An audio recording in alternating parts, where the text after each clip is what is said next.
High court की। उसके facts ये थे कि नीचे ट्रायल कोर्ट ने लड़के को 12,000 रुपये मेंटेनेंस का ऑर्डर कर दिया था। इस केस में लड़की क्वालिफाइड थी, बट उसने ज़िंदगी में कभी काम नहीं किया। तो सेशन कोर्ट ने 12,000 का ऑर्डर जो है अपॉइंट किया है, पर for a limited time of 1 year, और कहा है कि 1 साल के अंदर लड़की वेल क्वालिफाइड है, इसको काम करना चाहिए, काम क्यों नहीं कर रही है। 1 साल के अंदर लड़की जो है जॉब ढूंढे और काम करे। मुझे नहीं पता जजमेंट में क्या आया क्या नहीं आया, क्योंकि जजमेंट अभी तक अपलोड नहीं हुई है। बट ड्यूरिंग द आर्गूमेंट जज ने उस लड़की को ओरली ये कहा था कि भाई अगर तेरे को काम नहीं करना था तो तेरे को इतनी पढ़ाई करने की क्या ज़रूरत थी। You have wasted precious resources of the country.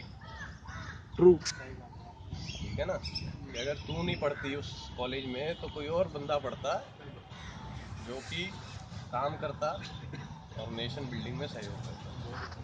बहुत सही है, लवली। ठीक है ना। तो इस जजमेंट पे अब ये हमारी ऑफिस से आर्ग्यू हुई थी। राजन परमार लड़का है, वो पहले सिर्फ में जाता था, आता था, तो राजन परमार वर्सेस ममता परमार। तो इसके ऊपर हमने सोचा था कि एक छोटा सा सेशन कर लेते हैं हम, जो भी सवाल हैं।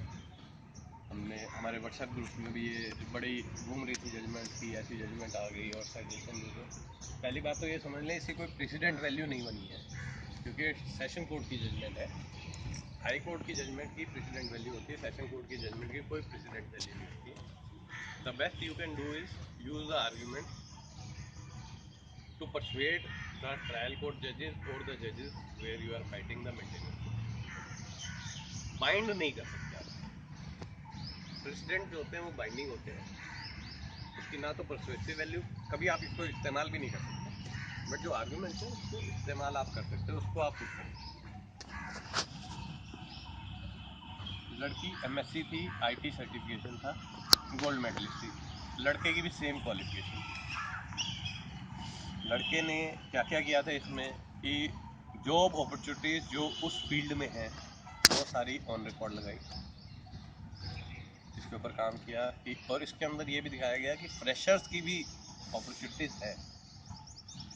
कम सैलरीज पे हैं, बट लोग फ्रेशर्स भी मांग रहे हैं, ऐसा नहीं है कि फ्रेशर्स की डिमांड नहीं है इस सर्टिफिकेशन। तो ये इसके फैक्ट्स थे। तो अभी किसी के कोई सवाल हैं तो हमने सोचा एक आपस में डिस्कशन हो जाएगी, सवाल हो जाएंगे। रतन, आपको आए थे सवाल आए थे व्हाट्सएप पे, वो जरा पूछ लें सबके।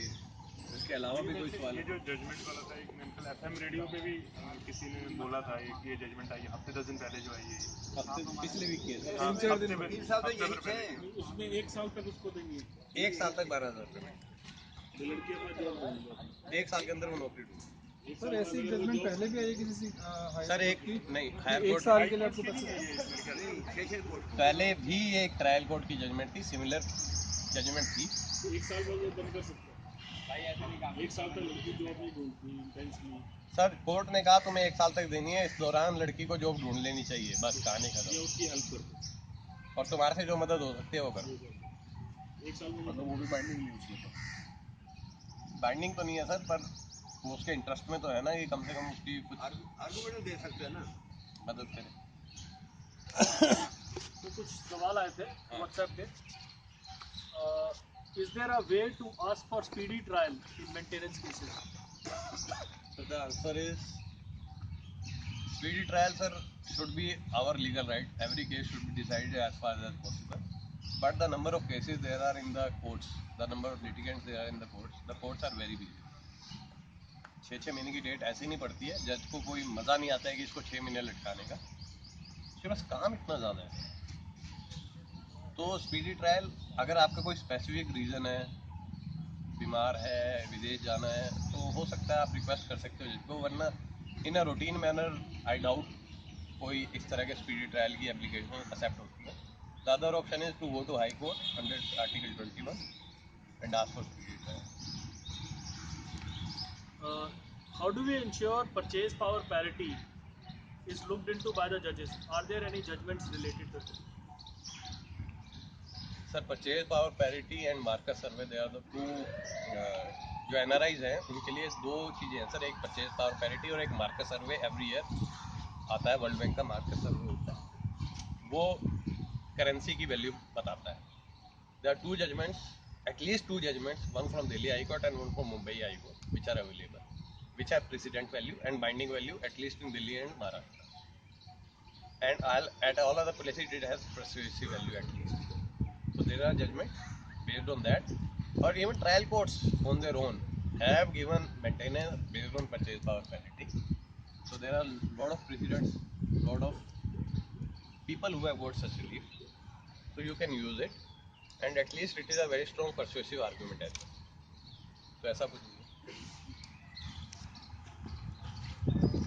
Is it best to show in the court the opportunities woman has for her qualifications or skills by showing the vacancies in the government or private sector? Yes, it is very essential that we show that if the woman is not employed or not working willingly, we should show that there are opportunities there and she is well qualified, and when she took all these qualifications, my intention was to seek job or employment. ऐसे तो मैं engineering नहीं कर लूँगा ना यार कि भाई मेरे पास करने के लिए कुछ नहीं है, चलो इंजीनियरिंग ही कर लेते हैं. और ये जो जज ने बोला उसको कि भैया तुमने एक सीट जो है वो ख़राब करी. भैया अगर एक लड़का इंजीनियर बनता है, एक और लड़की इंजीनियर बनती है जो कि जॉब करते हैं, तो वो जो पैसा सरकार ने इंजीनियरिंग कॉलेज ने उसके ऊपर उसकी एजुकेशन पे खर्च किया वो किसी वर्थ वाइल उससे आता ना. तो बिल्कुल आपको ये सब दिखाना चाहिए कि जॉब अपॉर्चुनिटीज एग्जिस्ट करती हैं किस तरह के उसके लिए, और फ्रेशर्स के लिए सबसे खास बात, सबसे बड़ी बात ये है कि फ्रेशर्स के लिए भी जॉब अपॉर्चुनिटीज हैं. एक specific है. I earn 54,000. My wife earns 17,000. I'm an engineer. She's an MBA. In my DV reply, I have mentioned her present job, her designation, her salary, her PAN number, her qualifications. We have no kids. I am worried about the residence rights. She is staying in a PG. I don't want to take her back. Secondly, she is so aggressive that she might lose the job anytime. I am not in favor of paying any maintenance to her. Nobody is in favor of paying any maintenance. A strange wife. That is very clear. Baki, as per the facts of the case, she is earning 17,000, and depending upon which city they are in, if 17,000 is enough for sustaining herself in that city, I doubt any court will grant maintenance. ऐसा भी नहीं है कि लड़के की income बहुत ज़्यादा है. And if HRA she is getting, then again right of residence also may not be granted, or rent in lieu of residence may also not be granted. But again, it is very difficult to speculate about the outcome of any particular case based on the facts given. If she loses a job on her own, if she quits the job on her own, then the courts will not be inclined to grant her any maintenance. But if there are certain other reasons, then it can be. किसी और की कोई query हो? अगर salary cap को ज़्यादा हो, means 20,000 versus 1 lakh. Sir salary gap से ज़्यादा सबसे बड़ी बात जो होती है मेंटेनेंस के अंदर वो होती है sufficiency of income to sustain and lead a normal life. ऐसा नहीं है, लग्जूरियस लाइफ की बात नहीं होती. HMA के अंदर हालांकि एक वर्ड लिखा हुआ है that as she was accustomed to in her marital life. But अगर बहुत ज़्यादा है डिफरेंस तो कोर्ट कुछ ना कुछ थोड़ी मेंटेनेंस जो है वो ग्रांट कर भी देता है. बट नॉर्मली जो हम रूल है वो ये है कि क्या उसके पास सफिशिएंट इनकम है. ऐसी बहुत सी जजमेंट्स हैं जिसके अंदर की लड़की की इनकम बहुत कम थी, लड़के की बहुत ज़्यादा थी तो भी ग्रांट नहीं करी, और ऐसी भी हैं जिसमें लड़के की इनकम डिफरेंशियल बहुत ज़्यादा नहीं था तब भी थोड़ी बहुत इनकम ग्रांट, थोड़ी बहुत रिलीफ ग्रांट हो गया. ये चीज़ें अगर बच्चा है तो उसमें बहुत ज़्यादा इम्पैक्ट करेगी, क्योंकि बच्चे के समय सारी बच्चे की लायबिलिटी फादर पे डाल दी जाएगी. मदर की इनकम जो है बहुत ज़्यादा नहीं. बच्चे के परसुएंस में देना पड़ेगा.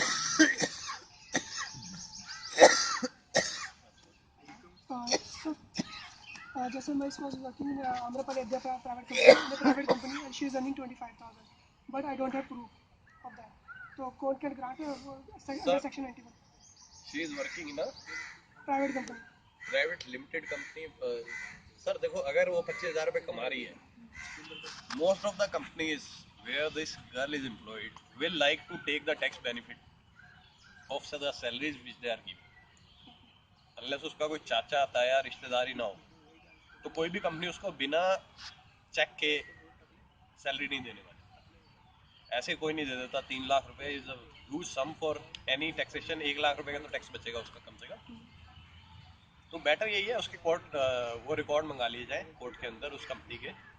अगर उसको कोई कंपनी ने ईमेल आईडी दिया हुआ है, कोई बिजनेस कार्ड आपको मिलता है, तो ये सारी चीज़ें इस्तेमाल करो। नहीं है तो फिर थोड़े से पैसे खर्च करो डिटेक्टिव वगैरह हायर करके कि वो रोज उस ऑफिस में जाती है, क्या करने जाती है।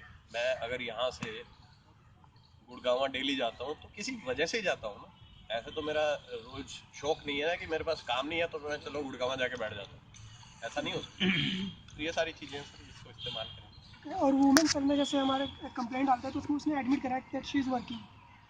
तो ये सर स्टेटमेंट बाइंडिंग है, बट अगर रिटर्न में एडमिट करा है तभी बाइंडिंग है, अगर ओरली एडमिट करा है तो कुछ नहीं, बाइंडिंग रिटर्न में एडमिट करा कंप्लेंट में दैट तो she is sir working, her statement is binding होना। तो it would help in maintenance. बिल्कुल डेफिनेटली। So जैसे आपने भी बताया that in case a girl is well qualified and she is purposefully not working for the sake of maintenance, तो आपने कहा कि जॉब अपॉर्चुनिटी एग्जिस्ट करते हैं, जो मेरे केस में है। क्या मेरे को ऐसा काम करना चाहिए कि मैं जैसे जॉब साइट्स पे या पोर्टल से निकाल के कोर्ट को प्रेजेंट करूं कि इस लड़की के लिए ये जॉब अपॉर्चुनिटीज हैं, इसके बावजूद यस काम यू नहीं है? Raj, in your case you can do it, but आपके केस में यार अभी तक जो मेंटेनेंस लगे वो तो कुछ भी नहीं है यार, पीनट्स। बट सर वो she is trying all her best ना, सर तो लेट हर ट्राई। उससे तो पहले उस समय जब should I be ready with this data? Can be ready with that data when you have to file a reply. कोई ऐसी कोई बहुत ज़्यादा फिर वो इंटरिम अगर कोई हाई वैल्यू रिसर्च, लग गई दूसरे केस में, इसमें ऐसी कोई रिसर्च करने की ज़रूरत नहीं है सर। कि सर वहाँ पे जज चेंज हो गए, कुछ रूल्स में हम चली गए, वो लोग के बाद आई है शी मे। सर देखो, लेट्स बी वेरी क्लियर, 90% जजेस बायस नहीं है। ह्यूमन नेचर एक अलग चीज़ है, और 90% जजेस बायस नहीं है। ठीक है, उनको आपके खिलाफ कोई पर्सनल वेंडेटा नहीं लेना है। ठीक है, अगर लड़की काम कर रही थी, मैंने पहले भी ये कंसीडर किया था कि लड़की पहले काम कर रही थी और कर सकती है, तो उसको जो भी दिया वो पीनट्स ही है। बाकी yes, you should argue well. All cases should be argued as well as possible, as you can, as forcefully as you can. इसमें कोई शक ही नहीं है।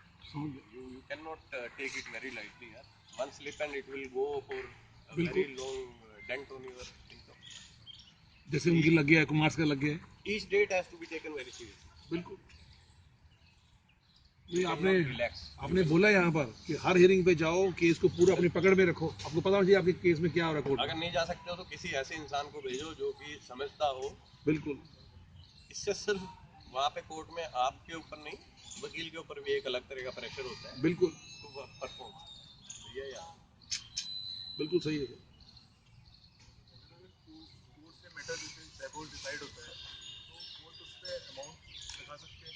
हाँ जी। कोर्ट में अगर डिवोर्स डिसाइड होता है लिटिगेशन के बाद में फाइनली, तो क्या अमाउंट भी डाल सकते हैं, जो बड़ा अमाउंट जैसे एलुमनी जिसको बोलते हैं? सर HMA 25 में court can decide on its own as well as upon an application. वो डाला जा सकता है, बड़ा अमाउंट भी दे सकते हैं other than this maintenance. Sir maintenance ही है, एलिमनी तो है। 25 में मेंटेनेंस है, इट कैन बी अगर वो रेगुलर इन क्वालिफाइड है, रिकरिंग। जॉब कर रही है, सारी चीज़ें, तो उस केस में भी सर क्या वो दे सकती है का जवाब तो हमेशा यस ही होगा। Does court has the power? Yes, court has the power. Will court grant her? Depends on how the facts are, what are the facts of the cases and how the facts are presented. Sir court को हर एक चीज नहीं पता होती है। Court को आपको wise करना पड़ता है क्या फैक्ट्स हैं, क्या रेलिवेंट फैक्ट्स हैं। Unless you can show those facts effectively, you can persuade the judge. Court को क्या फर्क है? मतलब कि कोर्ट को तो जो आपने, जैसे तो मेरे केस बता, मेरे पास एक रहने के लिए मेरा घर है, वो कहेगी मेरे पास घर नहीं है तो मेरे को घर दे दो। कोई मैटर नहीं करता। आज तक जो कानून है उसके अंदर इनकम और इनकम जो है और लायबिलिटी जो है वो मैटर करती है, एसेट्स कोई मैटर नहीं करता। Regular income, regular liability. अगर लड़की स्टेटमेंट खुद ही दे रही है कोर्ट में कि शी इज़ वर्किंग, उस केस में मेंटेनेंस का क्या रह सकता है? Sir I am working but I am not earning enough, लड़की ये कह रही है। सर अगर वो कह रही है तो फिर मेंटेनेंस मांगने क्यों आई है?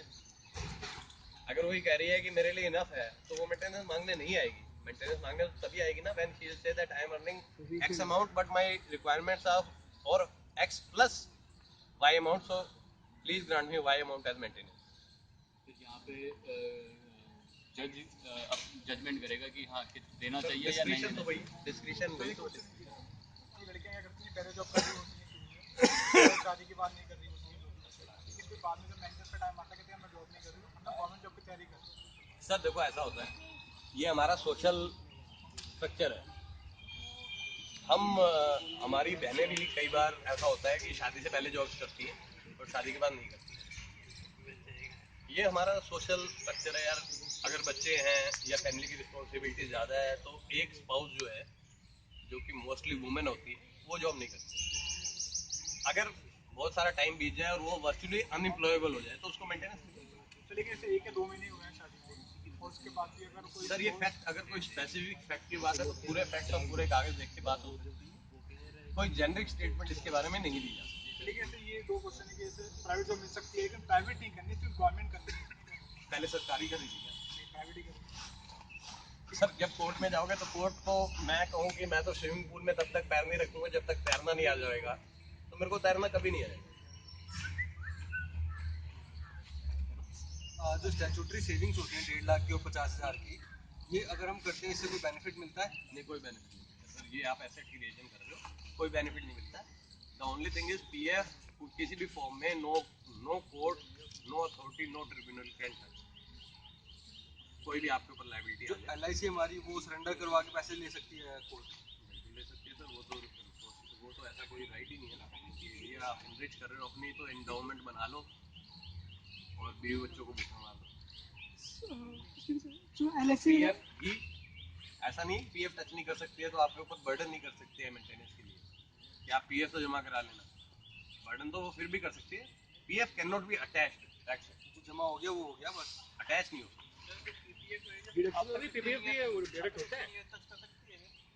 सर पीएफ किसी भी फॉर्म में no court, no tribunal can touch. जब तक आप विड्रॉ नहीं करोगे, आप 5-5 साल बाद एक्सटेंड कराते रहो। जब पैसा आपके पास आ जाएगा तो बिल्कुल टच कर सकती है, पर फिर वही बात है। मैं पब्लिक प्रोविडेंट की बात कर रहे हैं, वो तो अलग ही हो गया। उसमें भी किसी के अंदर जहाँ भी पीएफ आ जाता है, चाहे वो जीपीएफ हो, ईपीएफ हो, पीपीएफ हो, पब्लिक प्रोविडेंट को निकालना है, पीएफ जहाँ पे पीएफ आ गया it can not be touch. Sir like जैसे LIC प्रीमियम्स वगैरह हो गया, SC हो गया, जिनमें इन्वेस्टमेंट वगैरह चल रहा है, तो इन हैंड सैलरी से माइनस होगा? नहीं होगा, नहीं होगा।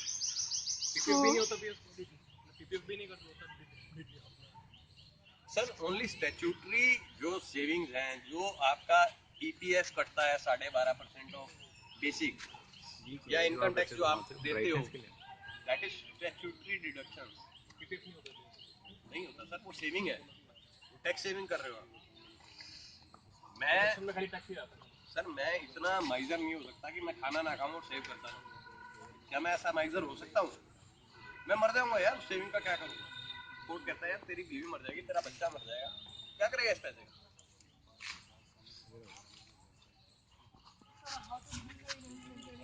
सर मेरे को इस कंसेप्ट ही समझ नहीं आया कि इन हैंड रिड्यूस कर लो बट बढ़ा लो यार।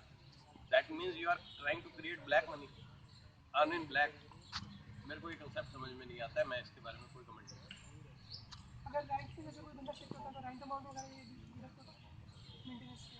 सर एक लिमिट ही होगी, एचआरए भी आपको एक लिमिट में मिलता है ना। तो ऐसा तो नहीं हो सकता कि भैया मेरी इनकम तो 20,000 रुपये, मैं 1 लाख रुपये के मकान में रहता हूँ तो मेरे पास 6,000 रुपये को लोन दे देगा। All things have to be commensurate with your earning. आप स्पेंड भी वैसे ही करते हो ना, कपड़े भी वैसे खरीदते हो, घड़ियाँ भी वैसे लेते हो, गाड़ी भी वैसे चलाते हो, राइट?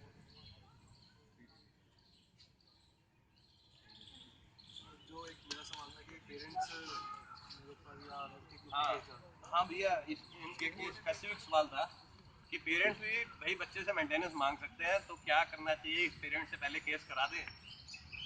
सर मेरा इस बारे में ये मानना है कि अगर आपके पेरेंट्स ही आपको एलिज करते हैं कि आदमी गंदा है और बीवी भी कहती है आदमी गंदा है, तो आपकी रेपुटेशन का क्या होगा? आपकी स्टैंडिंग कोर्ट के अंदर क्या होगी? यार इसके तो माँ बाप भी इससे कुछ नहीं है।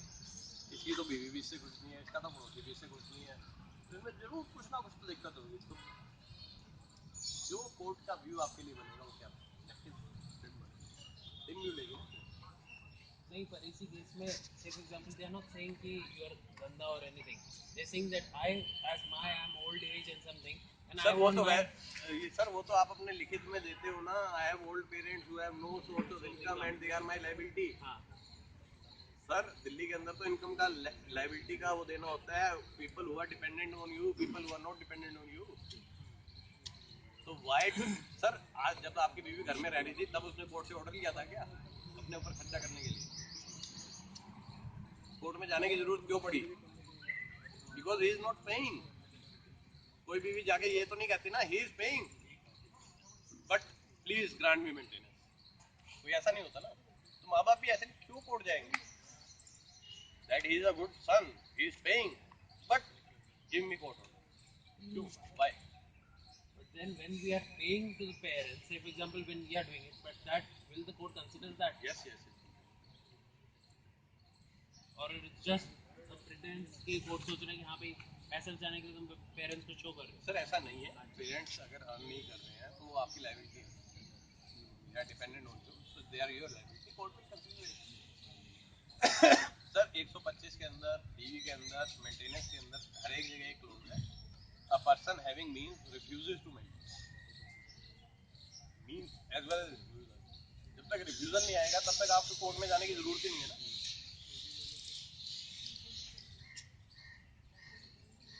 आप रोज चेक लेते हो, पहले कोर्ट में थोड़ी ना चले जाते हो चेक बाउंस का केस करने के, यार ये चेक बाउंस हो जाएगा, पहले तो इसको the way things are treated. रोज कॉन्ट्रैक्ट करते हो, कॉन्ट्रैक्ट जो है रोज इन्फोर्स होते हैं, तो कोई कोर्ट में थोड़ी जाता है। Only when there is a grievance you go to court, you can not go to court without any. लड़की का जो HRA है वो डिस्क्लोज हो जाता है, तो उसको मेंटेनेंस में कहाँ यूज़ किया जा सकता है? राइट ऑफ रेजिडेंस नहीं मिलेगा। अच्छा, राइट ऑफ रेजिडेंस नहीं। और वैसे भी HRA जो है हाउस रेंट का पार्ट होता है।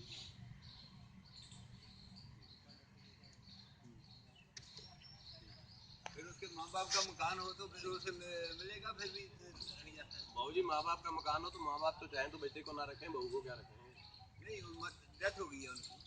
सर तो वो तो इंटरस्टेट सक्सेशन में उसके पास आ गया, जो लीगल हायर होंगे सबके पास आएगा ना सर, पोर्शन ही आएगा उसके पास, या विल से आया तो पूरा आएगा, तो फिर जो उसका हो गया वो उस हिसाब से कोर्ट कंसीडर करेगा।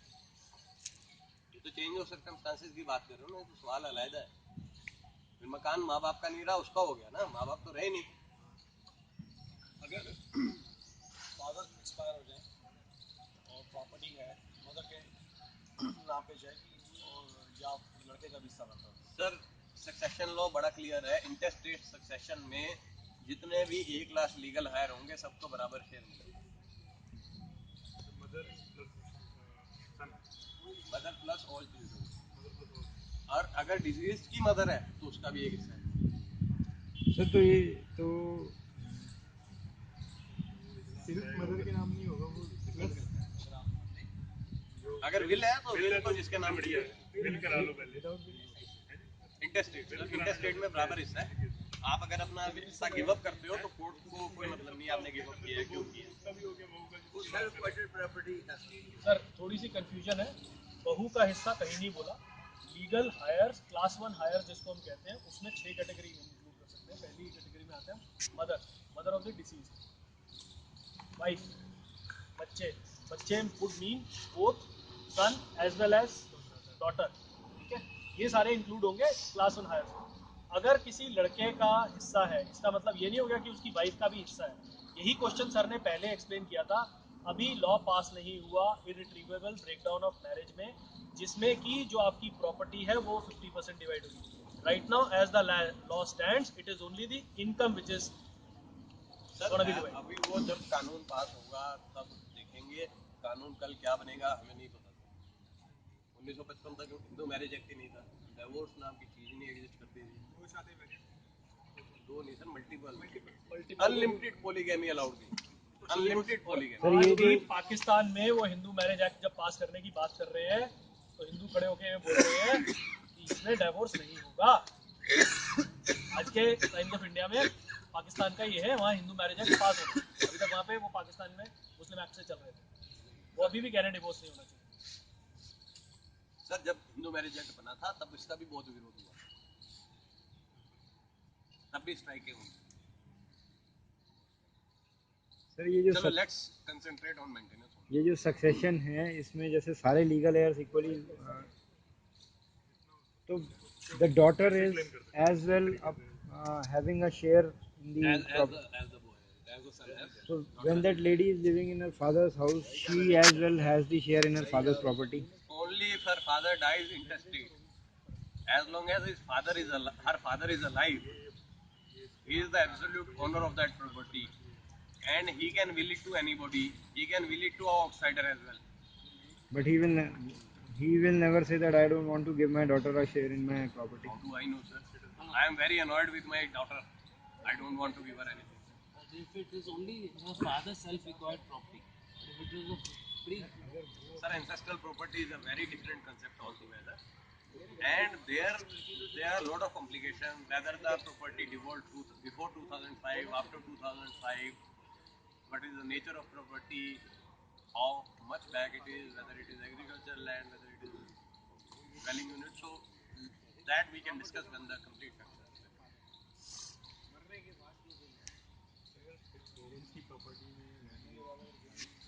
किसके पेरेंट्स? हस्बैंड के पेरेंट्स।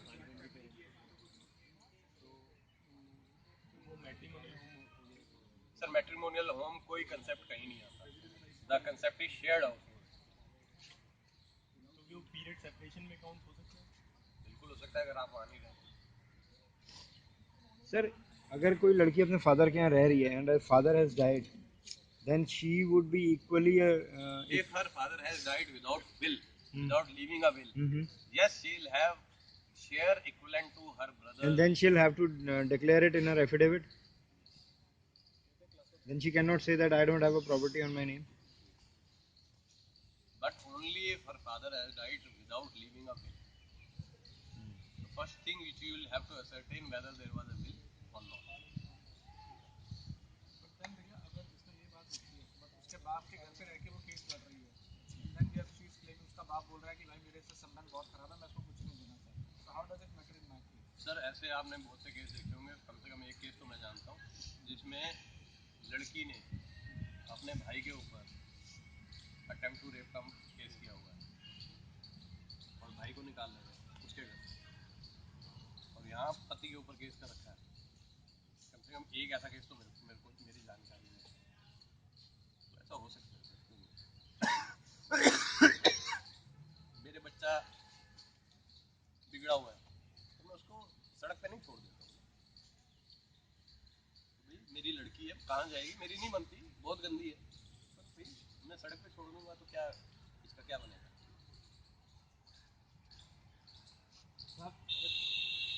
सर इधर सर एक चीज़ पूछनी है कि पेरेंट्स जैसे मेरे नाम पे अगर वो विल लिख के जाते हैं, उसमें क्या कुछ ऐसा क्लॉज ऐड किया जा सकता है कि अगर कल को नहीं रहते हैं वो और केसेस कंटिन्यू रह रहे हैं, उसके बाद ये हो कि नहीं अभी इसका मकान मेरा भी हिस्सा है या इसके मतलब मेरे बच्चे का भी हिस्सा है, कुछ ऐसा प्रोविजन या सर कंडीशनल विल बनती हैं, कंडीशनल विल चैलेंज होती हैं, बहुत कॉम्प्लिकेटेड हो जाता है। लाइफ को एज सिंपल एज पॉसिबल रखो, विल को एज सिंपल एज पॉसिबल रखो, ज़्यादा अच्छा होगा। ट्रस्ट क्रिएट कर लो बच्चों के लिए। मीट ट्रस्ट क्रिएट ट्रस्ट में क्या होता है एक बार आप थोड़ा सर समझा देंगे। सर अभी सारी प्रॉपर्टी मेरे फादर के नाम है, ठीक है, अगर भगवान ना करे कल हो जाता है कुछ तो मेरे भाई ब्रदर के, मेरे और मम्मी के मतलब तीनों आ जाती है, तो ऐसा कुछ हो सकता है कि वो मेरे नाम ना आके सीधा मतलब विल क्रिएट करा दो। एक और बात मैं हमेशा पहले भी कई बार कह चुका हूँ, every person should have a will. आप सारे खुद अपनी विल भी लिख लें अपने पेरेंट्स की विल के साथ साथ, जिंदगी का कोई भरोसा नहीं। बहुत बार प्रॉपर्टी इतनी वर्थ नहीं होती है जितने आप उसके ऊपर लेने के लिए स्पेंड करते हैं। Every person should have a will. Sir will एक नॉर्मल पेपर पे 2 विटनेस के सामने हो सकती है, आप उसको रजिस्टर कराना चाहे तो ऑफिस में रजिस्टर हो जाती है, 150 रुपये चार्ज है उसका, और कोई चार्ज नहीं। सर